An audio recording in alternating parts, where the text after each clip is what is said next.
बहुत पुरानी बात है। मिस्र देश की जीवनदायिनी नील नदी थी। उसके पश्चिमी तट पर एक विशाल चट्टान थी। चट्टान की ओट में एक छोटी झोपड़ी थी। झोपड़ी ताड़ के पत्तों और मिट्टी की बनी थी। उसे देखकर किसी की आंखें भर आती। वहां एक जवान मछुआरा रहता था। उसका नाम था धीरेंद्र। नाम से ही उसकी विशेषता झलकती थी। वह शांत स्वभाव का था, धीरे धीरे सोचने वाला था और अटूट आनंद से भरा हुआ था। उसका जीवन बहुत सरल था। सुबह नदी में जाल डालना, शाम को मछलियां बेच देना और जो मिला उसमें देवताओं का धन्यवाद करना। उसकी पत्नी का नाम था चंचला। नाम के अनुसार वह चंचल थी। वह द्वेष से भी भरी थी। उसे हर वस्तु पर अपना हक चाहिए था। उसका मानना था कि झोपड़ी उसके लायक नहीं। वह हमेशा जोर जोर से चिल्लाती थी, मानो उसकी आवाज पूरे मिस्र में गूंज जाए। दुनिया की आदत होती है, जो मिल जाए उसमें संतोष न होना, और चंचला उस आदत की मालकिन थी। धीरेंद्र दिन भर धूप में मेहनत करता। मछलियों से भरी टोकरी उसकी पीठ तोड़ देती, लेकिन घर आकर बोझ और बढ़ जाता। चंचला कहती, ओह आ गए घूमकर। क्या किया दिन भर? इतनी सी मछलियां आओ, क्या नदी से गपशप करते रहे? मैं यहाँ मर खप कर थक गई और तुम आते हो जैसे राजा हो। धीरेंद्र बस मुस्कुराता। उसका मानना था अगर चंचला की जबान से कड़वे शब्द न निकले तो शायद उसका भोजन हजम न हो। वह शांत रहता, उसकी बात अनसुनी करके भोजन करता और प्रार्थना करके सो जाता। एक दिन नील नदी ने परीक्षा लेनी चाहिए। सुबह से शाम तक जाल खाली आया। धीरेंद्र ने निराशा की कोई बात नहीं की। वह धैर्य से बैठा रहा। उसने अंतिम बार जाल समेटा। जाल भारी लग रहा था, जैसे कोई पहाड़ खींच रहा हो, लेकिन उसमें मछली नहीं थी। उसने धीरे धीरे जोर लगाया। जाल किनारे आया। जब उसने खोला तो चौंक गया। जाल में मछली नहीं थी, उसमें एक सुनहरी जलपरी थी। उसका शरीर सोने सा चमक रहा था। वह भय से कांप रही थी। उसका शरीर जाल में उलझकर छिल गया था। धीरेंद्र ने धीरे धीरे जाल खोला और उसे अपने हाथों में उठा लिया। उसके मन में लालच नहीं आया। जलपरी ने आंखें खोली। उसने उसकी ओर देखा। उसकी आंखें नील सी गहरी थीं। जलपरी बोली, हे दयालु मित्र, तुम मनुष्य होकर भी इतने शांत क्यों हो? मैं नील नदी की राजकुमारी अमृता हूँ। मुझे छोड़ दो। मैं वचन देती हूँ, तुम जो भी मांगोगे मिलेगा।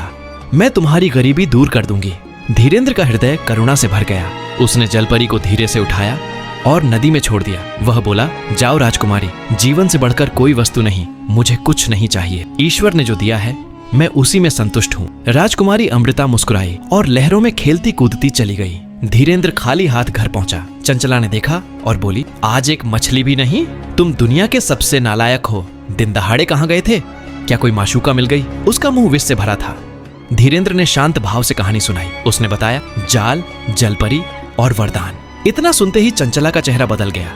उसकी आंखें लालच से चमक उठी। वह कपड़े धो रही थी। पुरानी टूटी लकड़ी की नाद में उसने गर्दन टेढ़ी की और बोली, तुमने उसे छोड़ दिया? कुछ मांगा नहीं? तुम सचमुच महामूर्ख हो। यह सब कहानियां हैं। जाओ और उससे कहो, यह टूटी नाद नहीं चाहिए। मुझे शीशम की लकड़ी की नई चमचमाती नाद चाहिए। अगर वह दयालु है तो यह झटपट दिखाए। धीरेंद्र को मजबूरी से मानना पड़ा। अगले दिन सुबह वह नदी किनारे गया। उसने पुकारा, हे नील, नदी की राजकुमारी अमृता।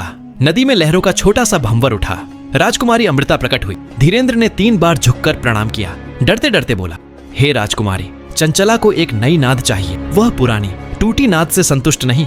अमृता मुस्कुराई, तुम्हारी इच्छा पूरी होगी धीरेंद्र, लेकिन तुम इतना कम क्यों मांगते हो? इतना कहकर वह गायब हो गई। धीरेंद्र घर लौटा। टूटी नाद गायब थी। उसकी जगह शीशम की नक्काशीदार नाद रखी थी। धीरेंद्र प्रसन्न हो गया। उसने जलपरी का धन्यवाद किया, लेकिन चंचला खुश नहीं हुई। उसने कहा, यह कोई बड़ी चीज नहीं, एक नाद के लिए इतना खुश होना। कल तुम जाओ और कहो, हमें यह झोपड़ी पसंद नहीं, हमें महल जैसा शानदार मकान चाहिए। धीरेंद्र ने समझाया, हम अब खुश हैं, नई नाद भी मिल गई, हमें संतोष से रहना चाहिए। चंचला ने कहा, चुप रहो, जो कहा है वही करो, या तो महल या कुटिया छोड़ दो। अगले दिन धीरेंद्र फिर नदी किनारे गया। उसका मन दुखी था। हे राजकुमारी अमृता, मेरी बात सुनो। इस बार लहरें ऊंची उठी। अमृता प्रकट हुई। इस बार मुस्कान फीकी थी। उसने पूछा, धीरेंद्र अब क्या चाहिए? धीरेंद्र ने सिर झुकाया। चंचला इस कुटिया में नहीं रहना चाहती, उसे बड़ा, पक्का और सुंदर घर चाहिए। अमृता बोली, तुम्हारी इच्छा पूरी होगी। इतना कहकर वह तेजी से गायब हो गई। धीरेंद्र जब लौटा तो पुरानी कुटिया की जगह एक सुंदर मकान था। अंदर सभी सुख सुविधाएं थीं। बाहर ऊंट बंधा था, कबूतर दाना चुग रहे थे, चारों ओर लहलहाते खेत थे।